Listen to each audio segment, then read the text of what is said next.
రాక్షస గురువు శుక్రాచార్యుడి కూతురు దేవయాని, రాక్షసరాజు వృషపర్వుడి కూతురు శర్మిష్ఠ. ఈ శర్మిష్ఠకి అనుచరు చెలికత్తెలు 1000 మంది ఉన్నారు. వీళ్ళందరూ కలిసిమెలిసి ఆడుకునేవారు.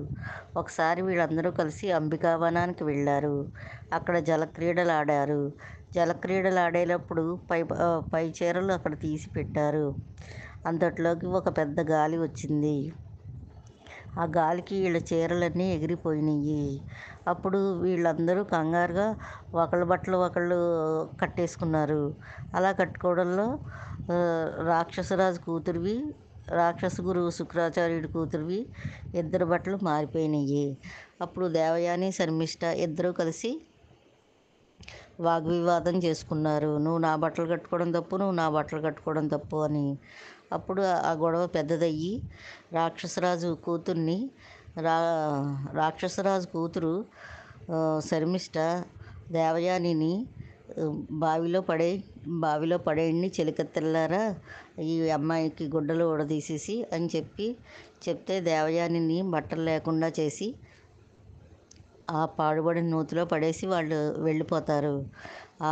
ఆ దేవయాని నూతిలో 3 రోజులు అలాగే పడి ఉంటుంది.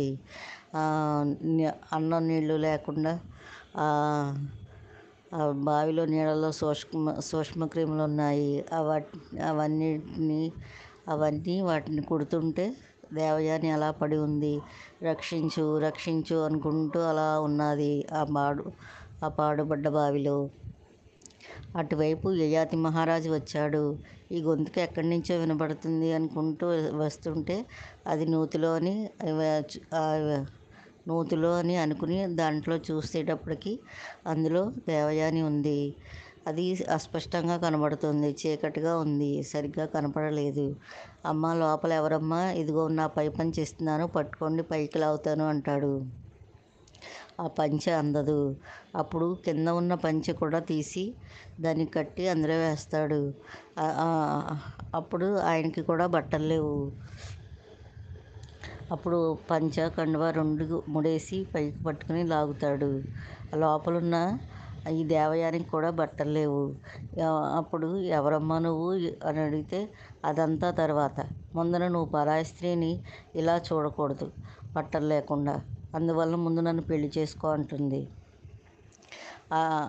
సరేనా, అసలు ఎవరమ్మా నువ్వు అని అడిగితే నేను రాక్షస గురువు శుక్రాచార్యుని కూతురు దేవయానిని అంటే, అయ్య బాబోయ్ శుక్రాచార్యుడి కూతురువా, నన్ను భస్మం చేసేస్తాడు ఆయన అంగీకారం లేకుండా నేను నిన్ను పెళ్లి చేసుకుంటే అంటే. వెళ్తే మా తండ్రి గారి దగ్గరికి రా అని చెప్పి అప్పుడు యయాతి మహారాజుని తండ్రి దగ్గరికి తీసుకెళ్తుంది. తండ్రి ఒప్పుకుంటాడు.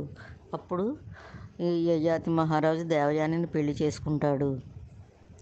అప్పుడు దేవయాని అంటుంది తండ్రితో, నువ్వు ఆ రాక్షసరాజు దగ్గర పని చేయడానికి వీల్లేదు అంటుంది.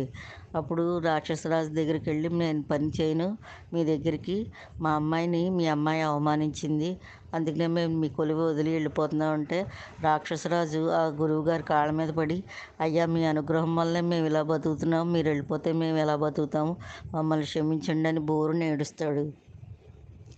అప్పుడు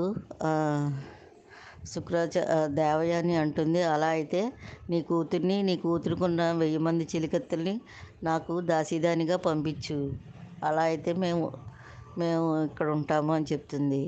సరే అని చెప్పి ఆ శర్మిష్ఠకున్న అనుచరులు అందరూ యయాతి మహారాజు దగ్గరకి వెళ్ళిపోతారు ఈ దేవయానిని తీసుకుని.